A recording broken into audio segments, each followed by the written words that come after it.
Olá, o Senado aprovou nesta sexta-feira a flexibilização de regras jurídicas privadas durante o período de pandemia do novo coronavírus. A matéria segue para votação na Câmara dos Deputados.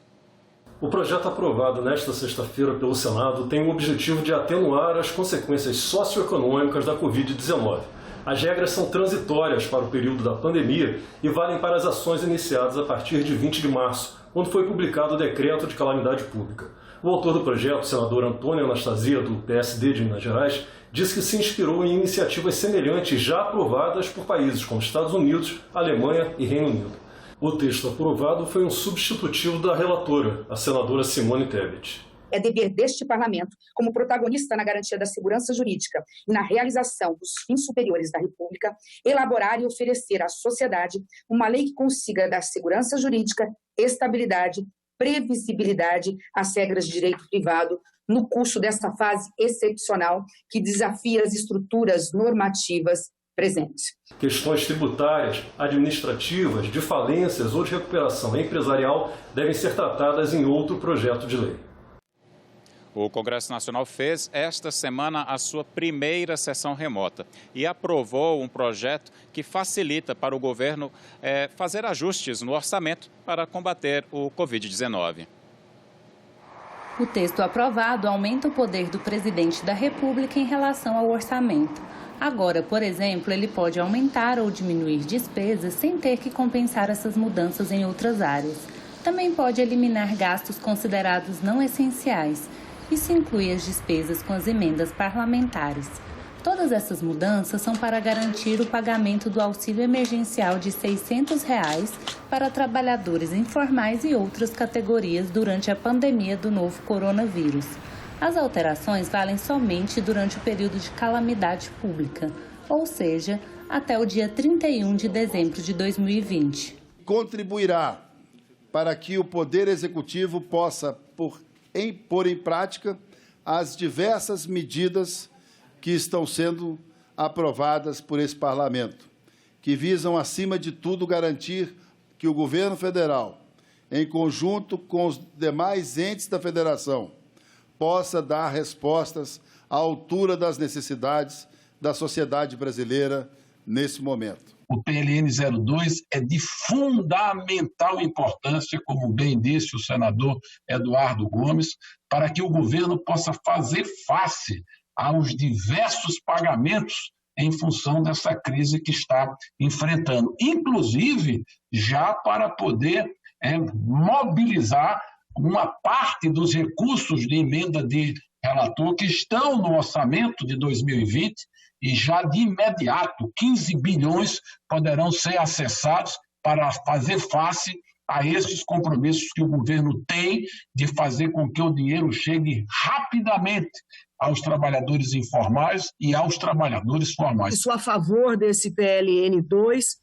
Ele vem complementar o que nós votamos há poucos dias, no sentido de dar segurança e mais liberdade aos gestores para colocar todas as matérias, os programas e projetos que nós estamos aprovando aqui com tanta responsabilidade. Uma mudança feita pelo relator do orçamento alterou a projeção de resultado primário para estados e municípios, permitindo que fechem as contas com um déficit de quase 31 bilhões neste ano. Isso é muito importante para os estados, é muito importante, considerando a calamidade pública, nós termos uma flexibilização de apresentação de medidas emergenciais, as nossas leis, as nossas proposições aqui, que não precisem de todo aquele detalhamento de impacto orçamentário que normalmente nos é obrigado. Esta foi a primeira sessão do Congresso Nacional realizada remotamente. A reunião foi dividida em duas partes. Primeiro, os deputados votaram e só depois os senadores participaram. Essa é a primeira sessão remota bicameral da história dos parlamentos no mundo. neste cenário de pandemia do novo coronavírus, você vê que é importante proteger, sim, a saúde pública, mas também a economia do país, garantindo os empregos e o trabalho para toda a nossa população. A jornalista Antônia Márcia Vale, que é nossa colunista do setor de economia, vai falar conosco agora para fazer um balanço das ações desta semana do Poder Executivo e também do Poder Legislativo. Antônia, já vou te perguntando logo, já tem previsão para que seja paga essa renda emergencial para os trabalhadores informais que foi sancionada esta semana? Não, Hermes, não existe ainda essa previsão. O governo precisa organizar-se internamente para saber como vai pagar, como é que vai ser feito esse pagamento.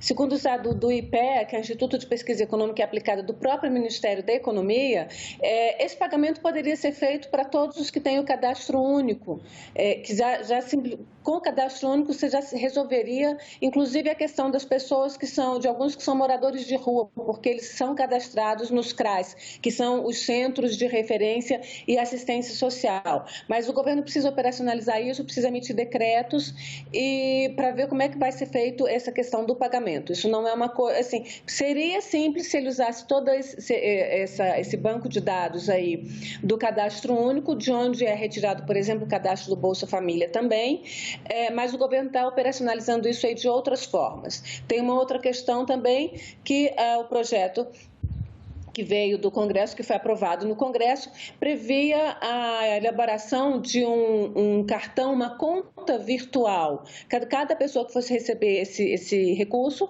teria que ter uma conta virtual, que seria aberta pelo próprio governo, mas isso o presidente Jair Bolsonaro vetou, então vão servir aí outras contas que já tem na Caixa Econômica Federal e muito provavelmente em outros bancos, isso não está fechado ainda. Essa foi uma das partes, né? Só para a gente lembrar, esse apoio de R$600, ele vai ser pago, pode ser pago no período de 3 meses, até 2 pessoas da mesma família. No caso das mães, chefes de família solo, ou seja, são só as mulheres como chefes de família, a gente sabe que isso é uma parcela muito significativa da população brasileira, elas poderão receber 2 auxílios, totalizando R$1.200, já que elas cuidam sozinhas da família. Segundo estimativas do governo, essa renda, né, renda básica emergencial, como está sendo chamada, ela, ao final do período, ela poderá significar aí uma parcela de cerca de R$98 bilhões no orçamento, e a estimativa do governo é que ela atenda cerca de 54 milhões de pessoas, ou seja, a gente tem aí quase 1/4 da população brasileira que é sabidamente desassistida, não tem trabalho e não tem nenhum tipo de renda mesmo, ou renda muito pequena.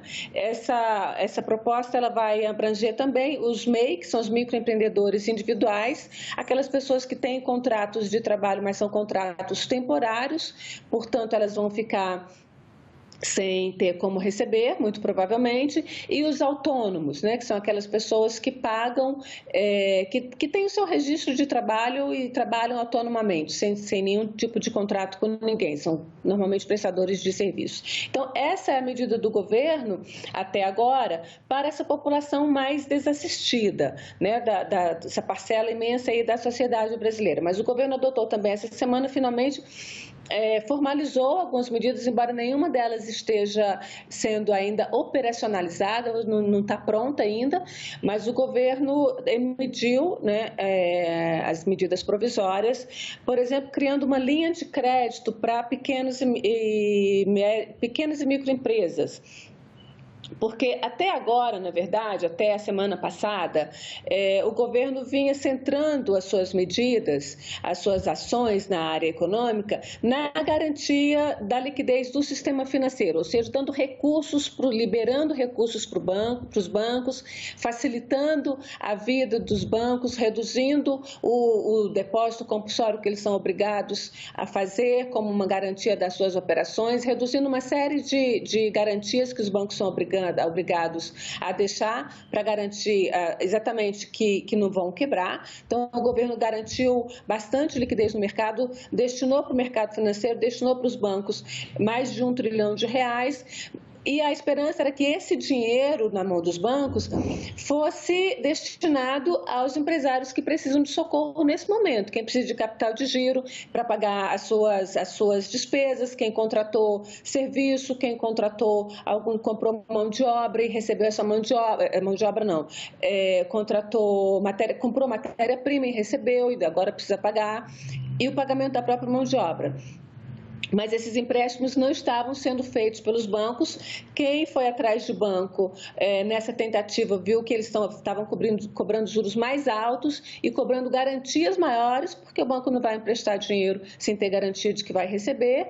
E aí o governo finalmente tinha anunciado na semana passada, e nesta semana que se encerra, ele finalmente deu um formato aí de uma linha de crédito direto para pequenas e microempresas. É uma linha de crédito de 40 bilhões de reais, a ser divididas 20 bilhões por mês, a partir do momento em que for regulamentada essa ação, ainda não foi regulamentada. Esse dinheiro é um dinheiro do Tesouro Nacional, ou seja, um dinheiro que sai do nosso bolso, do contribuinte, para financiar essas pequenas e microempresas. Esse dinheiro o governo passa para o BNDES e o BNDES passa para os bancos privados, porque quem vai fazer essa operação são os bancos privados. Então, o BNDES entra com 34 bilhões, os bancos privados entram com 6 bilhões, totalizando aí esses 40 bilhões. Então, essa é a única ação voltada diretamente para os empresários, pequenos e microempresários. Os outros têm que se virar, os maiores têm que se virar aí no sistema financeiro com os bancos mesmos. E aí o governo fez uma ação também para os estados. Ele, de certa forma, está antecipando o repasse de algumas parcelas do Fundo de Participação dos estados e dos municípios, que é um fundo pelo qual o governo repassa uma parte da sua arrecadação para estados e municípios, e esse repasse está sendo antecipado, seriam parcelas que seriam pagas mais para o meio, para o fim do ano, está antecipando, de forma que estados e municípios invistam nas ações diretas de combate ao coronavírus. Com relação aos trabalhadores que estão empregados, que ainda estão empregados, esses foram um tanto quanto penalizados, na tentativa de evitar, eles vão arcar com, digamos assim, com um tributo maior na tentativa do governo de evitar as demissões. O governo permitiu a redução da jornada de trabalho via medida provisória, a redução de jornada de trabalho, com a redução do salário também. E vai permitir também a suspensão temporária do contrato por até 2 meses. Essa redução da jornada funciona mais ou menos assim. O governo permite que a empresa reduza a jornada do seu trabalhador a metade ou até 70%, ou seja, ele trabalharia 30% do tempo ou 20%. Então, seria 20%, 50%, 70% são as medidas básicas do governo. Se reduz a jornada ao meio, ele recebe metade do salário dele. E aí o governo paga metade do que ele teria direito do seguro-desemprego, ou seja, uma pessoa que ganha R$3.000, por exemplo, vai reduzir a jornada pela metade, o seu salário vai ser reduzido pela metade também, R$1.500. E aí o governo vai pagar 50% do que ele teria direito ao seguro-desemprego. O seguro-desemprego varia entre um salário mínimo e R$1.800, mais ou menos. Então, ele vai ficar com um salário bem menor, digamos aí, cerca de um terço menor do que ele receberia normalmente, mas não vai ficar desempregado. E a empresa tem que dar uma garantia para o governo de que não vai demitir esses trabalhadores por 2 meses.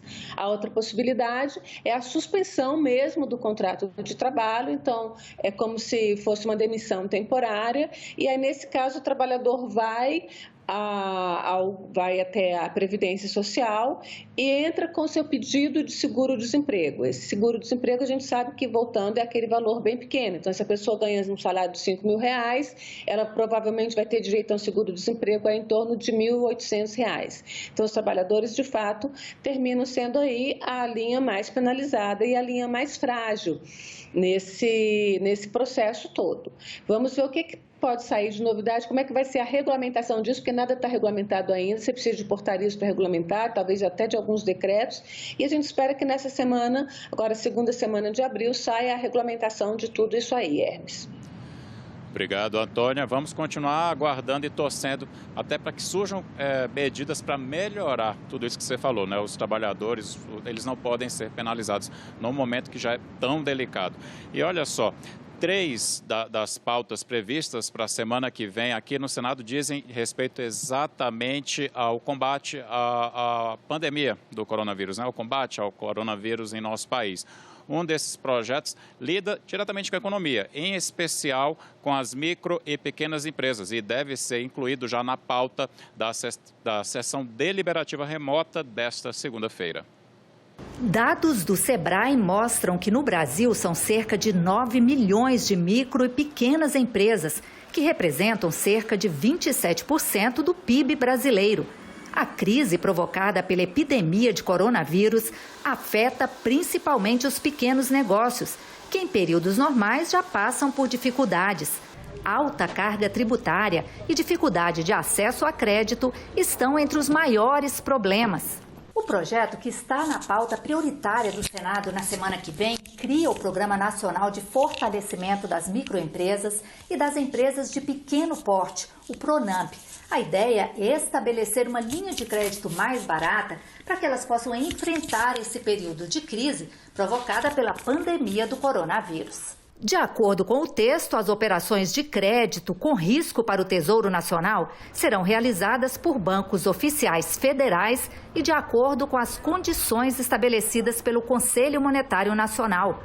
Os bancos administradores deverão aplicar, no mínimo, 20% dos recursos dos fundos constitucionais de financiamento das regiões Norte, Nordeste e Centro-Oeste para o programa. Está em análise aqui no Senado um projeto de lei que proíbe a inscrição de brasileiros nos serviços de proteção ao crédito durante o período de calamidade pública. Veja na reportagem de Roberta Cruz. Ruas vazias, lojas fechadas, consumidores em casa e comércios, serviços e empresas sem faturar. De acordo com a pesquisa de endividamento e inadimplência do consumidor, divulgada pela Confederação Nacional do Comércio de Bens, Serviços e Turismo, a CNC, o número de famílias com contas atrasadas passou de 25%. Os dados foram coletados na quinzena anterior ao coronavírus obrigar os brasileiros a ficarem em casa. E tudo indica que os números vão piorar. Que há uma tendência de acirramento dos indicadores de inadimplência, tanto das famílias quanto das empresas, nos meses à frente. Então, possivelmente, veremos aí um aumento da incapacidade das pessoas de quitarem suas contas e dívidas em dia, o que vai fazer com que os indicadores de inadimplência piorem nos próximos meses. O senador Ângelo Coronel apresentou um projeto que proíbe inscrições nos cadastros de inadimplentes dos serviços de proteção ao crédito durante o estado de calamidade pública e nos 90 dias seguintes.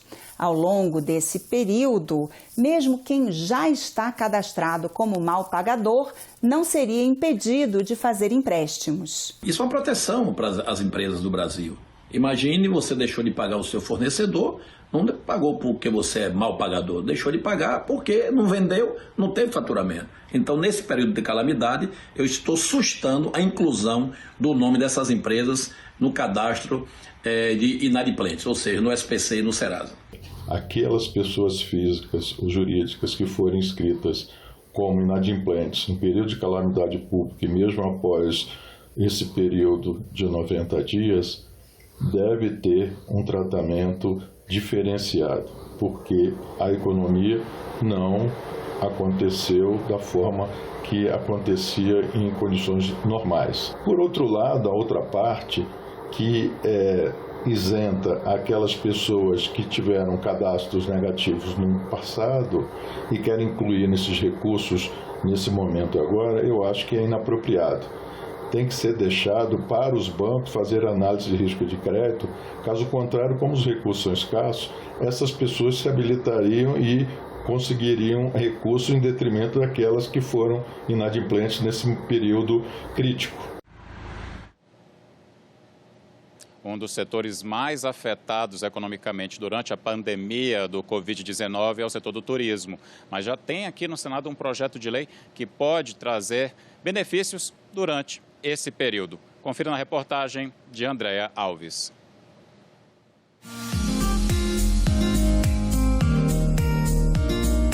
Gigante, tropical e bonito por natureza.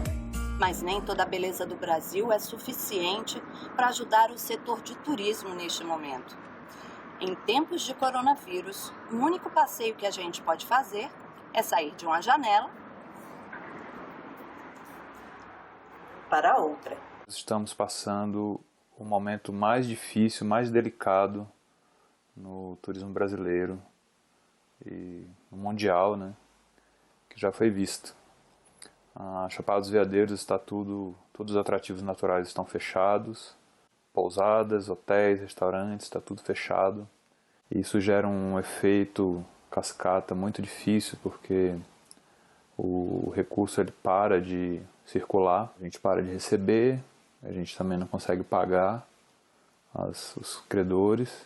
Empresas de transportes, hotéis, bares, restaurantes, agências de passeios. O turismo movimenta muito dinheiro. No ano passado foram 238 bilhões de reais, cifra que pagou muita gente. 2.900.000 trabalhadores viveram do turismo em 2019. Isso sem contar os informais. Mas com a pandemia de coronavírus, o setor foi muito impactado e as demissões já começaram. Vimos, com muito pesar, comunicar a Vossas Senhorias a rescisão contratual. Demiti todos os funcionários, estou pagando as indenizações, voltando e havendo condições para continuar operando, faria recontratação. Não há como manter despesas fixas sem faturamento.